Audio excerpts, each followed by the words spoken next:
Did Halo Infinite suddenly become the best game in the world overnight, or am I missing something? My YouTube subscriptions and the videos that are recommended to me every single day for the past 7 days have all been positive Halo videos. This is the first time this has happened since like the Infinite launch trailer. This is the first time that I've genuinely seen like everyone be so positive and hopeful towards Halo Infinite as a game. And there was no huge update, like nothing big happened. No huge new season, no huge bundle of 20 maps, no 5 new game modes, new bug fixes, nothing.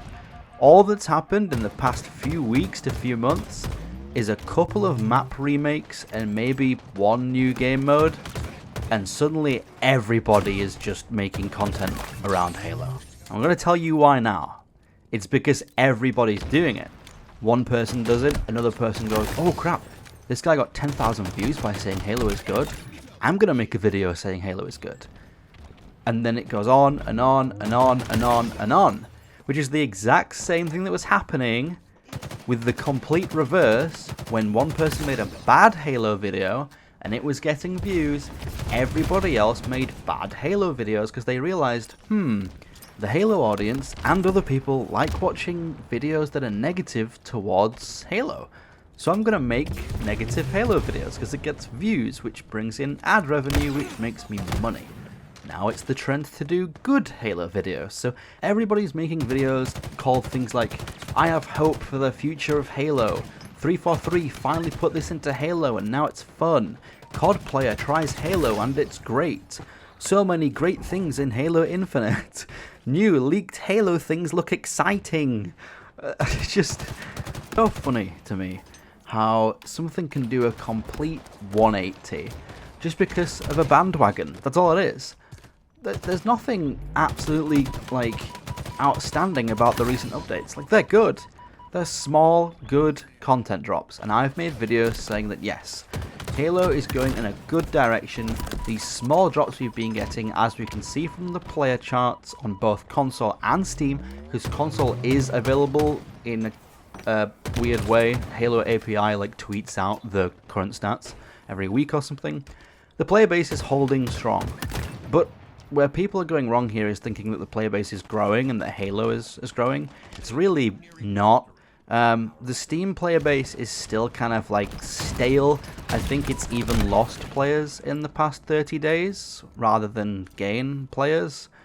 And I imagine console is somewhat the same because naturally we're getting towards the end of a season, people drop off, and then you see a big spike at the beginning of the next season, which is going to be Season 5.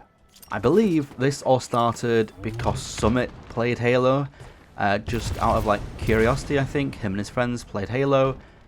His YouTube video on it has like 76k views, and I imagine his live stream had somewhere between 25 and 35,000 concurrent players, and he initiated this bandwagon of, oh, big streamers and content creators are playing Halo now, so everybody's going to make videos saying Halo is back. Now, before you leave a dislike and say that I'm hating and blah blah blah, some people already have probably left a dislike and clicked off, because some people's attention spans these days can't last longer than 30 seconds due to TikTok and Instagram Reels. So, for those of you who are still here, I think this is a good thing. I'm glad this is happening. I'm just explaining why it's happening. It's not happening because there's a huge update to Halo and it's suddenly the best game ever. There are still issues in the game, like very glaringly obvious ones. But, as I have said previously in the past few videos, they are on the right track. Halo is on the right track. It's never gonna gain back the hundreds of thousands of people that were playing the game. However, it definitely can gain back like tens of thousands of people that played the game, which is enough to still put it in like the top, I don't know, 30 Steam games and the top 10 Xbox games, which is good. I mean, that's, you know, nothing to smirk at. It would be in a better position than it is now, and the game itself is in a much better position than it was when it launched. That is undeniable. It's so much better now. There's so much more content in terms of game modes, maps, customization, the player progression, the fact we actually have Forge, custom game browser, co-op campaign, theater mode is fixed, they're working on network fixes, and cross-core, and somewhat frequent seasons now. It's all going in the right direction.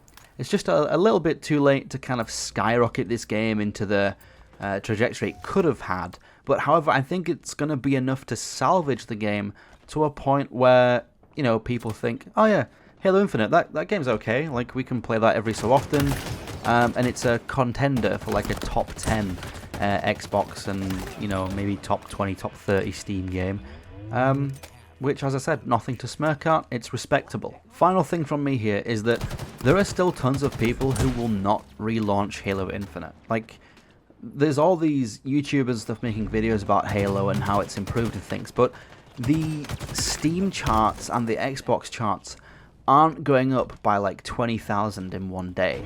You know, there is hundreds of thousands of people in total watching these videos around Halo and how good it is now, but they're not launching the game. Like, the damage was done so early on, and those people just refuse to launch Halo again, no matter how many videos that, you know, praise the game are being made. Maybe, just maybe, when the time is right, if 343 did a huge marketing push, when the biggest Infinite update comes, I don't know if that's already happened or if we're still waiting for that day, but if there is a day where they do a huge update that contains something like, I don't know, 10 new maps and 5 new game modes, cross-core for every armor in the right way, a ton of like free cosmetics that are given to everyone to encourage them to launch the game, things like that. If they do a marketing push for it, like a good trailer, they advertise that trailer on YouTube, they go to an in-person event like a Gamescom or a PAX or a whatever and showcase that trailer, I think they could bring back tens of thousands of people. Just needs to be timed right, you know, done correctly, and this this path that Halo is on needs to continue up until then. It's very, very doable. So I hope it happens, because so far, I think everyone is kind of in agreement that Infinite is the closest 343 has come to making what people would class as like a real Halo game. Like, they're getting there. They had a really rough start with Halo 4, and then Halo 2 Anniversary was just Halo 4's engine with like basically some reskinned things.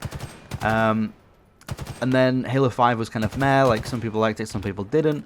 And Infinite is kind of the one where it's like, at its core, everyone likes what they were going for. It just didn't have enough content and too many bugs at launch. If the game released back then, as it is today, would have been widely successful. So, the 343 have proved that they can do it.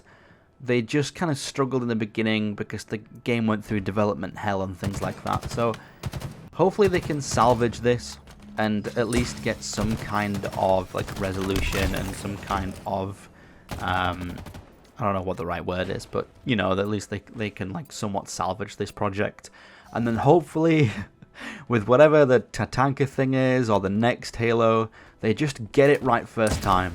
They're slowly working their way up, and hopefully the next one they get it right first time, they nail it, and they're like, finally, we've done it. It took us a while, but we've done it. And I hope that day comes.